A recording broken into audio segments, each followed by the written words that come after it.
Hello friends, welcome to Dev Maurya global YouTube channel में आप सभी का स्वागत है। हम आप सभी को अभी तक 2 वीडियो में बता चुका हूं कि veterinary pharmacy and diploma life stock का फॉर्म कैसे भरा जाए और उसका एडमिट कार्ड कैसे निकाला जाए।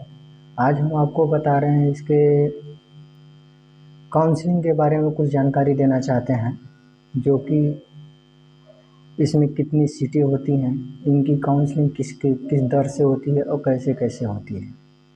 आइए हम इसके बारे में आप लोगों को थोड़ी सी जानकारी देना चाहते हैं।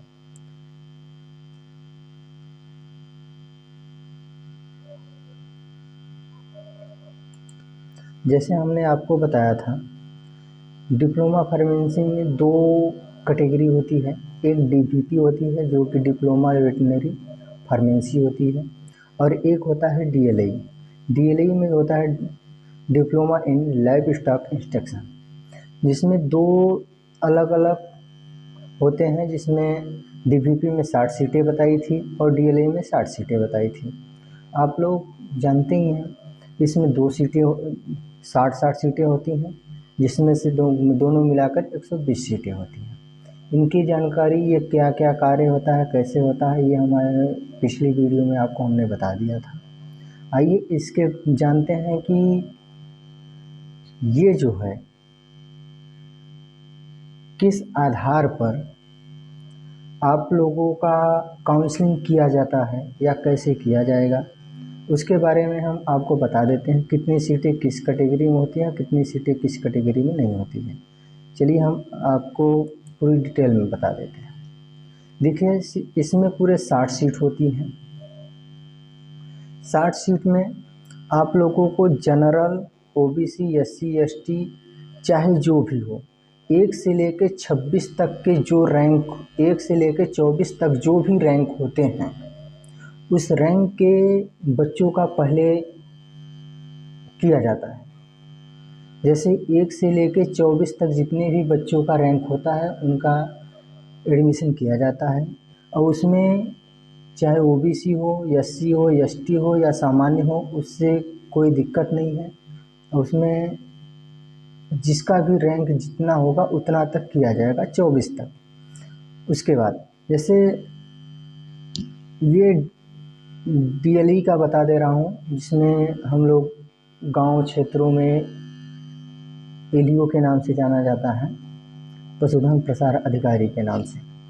इसमें भी कितनी सी 100 पूरी 60 सीटें होती हैं। आपको कैसे कैसे होता है, 1, 2, 3, 4 और ऐसे ही लेकर पूरी 24 सीटें ऐसी होती हैं जो कि जनरल में आती हैं।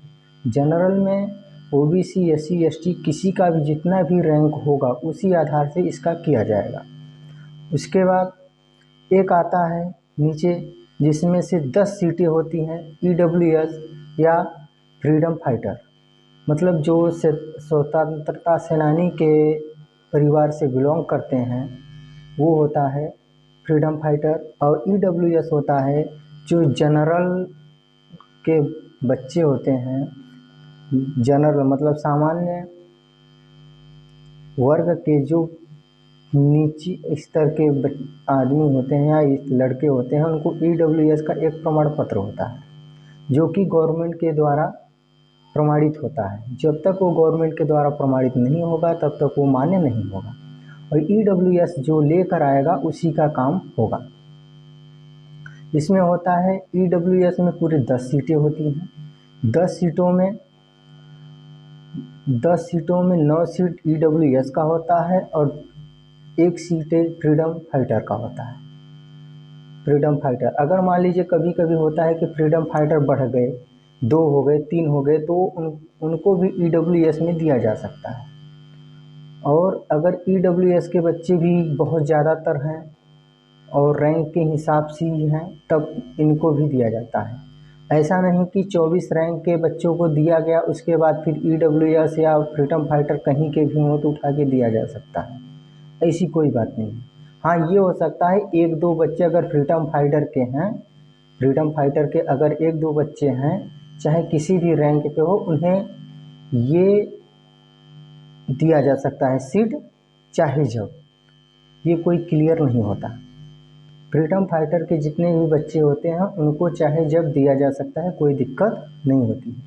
और ईडब्ल्यूएस के जो बच्चे होते हैं, जब फ्रीडम फाइटर के बच्चे भर जाएंगे, जितनी सीटें बचेंगी उसमें ईडब्ल्यूएस की सीटें भरी जाती हैं। ईडब्ल्यूएस में पूरे 10 सीट होती हैं, 10 सीट में फ्रीडम फाइटर का भी होता है, और उसके बाद होती है ओबीसी।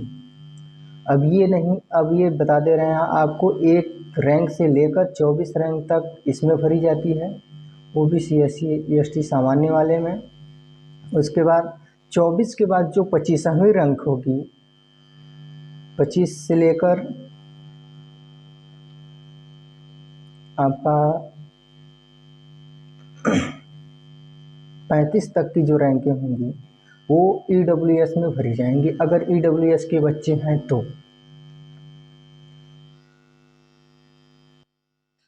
उसके बाद पूरे रैंक में छांटी जाती है कि कितने ईडब्ल्यूएस के बच्चे हैं।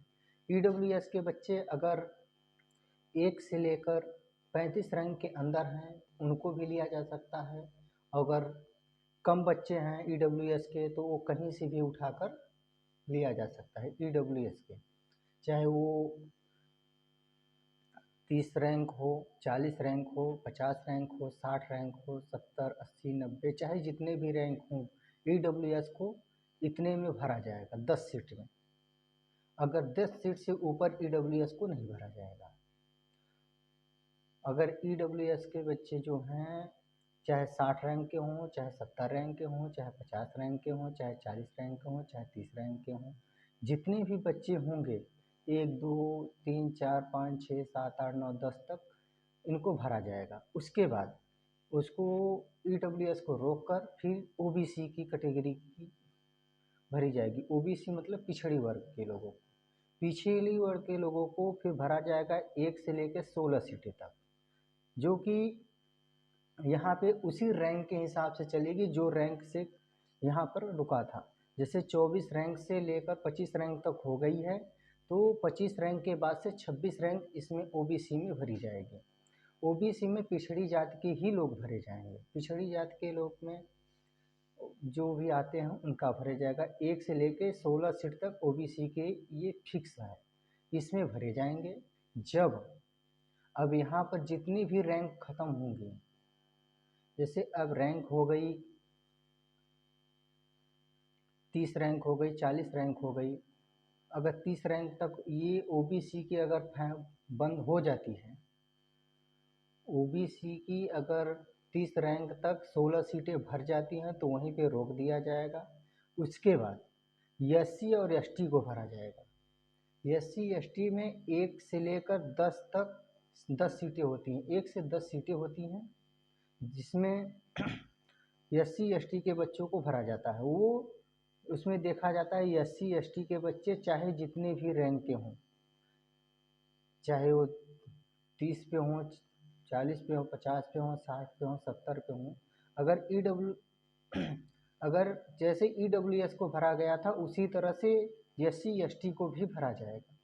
बस उतनी ही सीटें भरी जाएंगी जितनी सीटें इसमें होती हैं। जैसे 10 सीटें, 10 सीटों से ऊपर नहीं भरी जाएगी।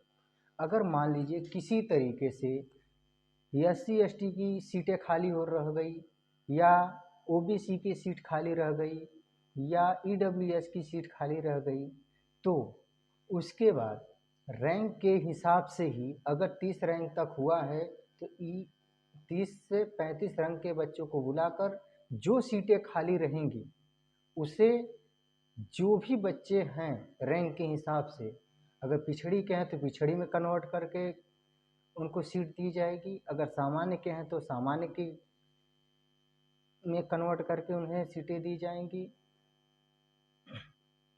अगर चाहे जो भी कैटेगरी के बच्चे हों उन्हें वो सीट पूरी की जाएगी। इसमें चाहे अगर मान लीजिए जैसे कि ओबीसी में 16 सीटें फुल हो गई, ईडब्ल्यूएस में 4 सीटें फुल हो गई और 6 सीटें बच गई, तो उसको लास्ट में जब पूरी काउंसलिंग खत्म हो जाएगी, काउंसलिंग के बाद 6 सीटें बची रहेंगी, उसको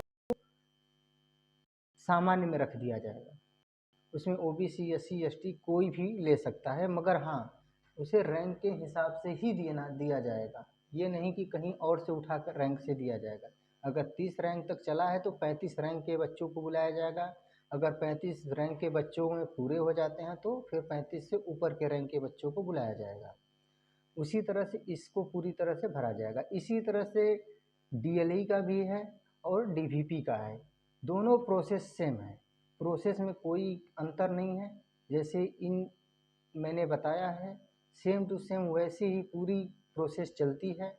इसमें रैंक का सबसे बड़ा महत्व है। जितना अच्छा रैंक रहेगा उतनी अच्छी सीटें मिलेंगी और अच्छे से मिलेंगी। ऐसे जान लीजिए डीएलई में भी 60 सीट होती है और डीवीपी में भी 60 सीट होती है। दोनों मिलाकर 120 सीट होती है। 120 सीट इसी तरह से भरे जाते हैं। थैंक यू दोस्तों, हमने आपको मैक्सिमम जानकारी दे दिया है। आप लोग इसे देखें, जो ना समझ में आए उसे कमेंट बॉक्स में मैसेज करें और हमें बताएं, उसकी हम भी जानकारी पूरी देंगे आप लोगों को। और हमारे यूट्यूब चैनल को सब्सक्राइब करें, लाइक करें। थैंक यू, धन्यवाद। फिर मिलते हैं अगली वीडियो के साथ नेक्स्ट पार्ट में।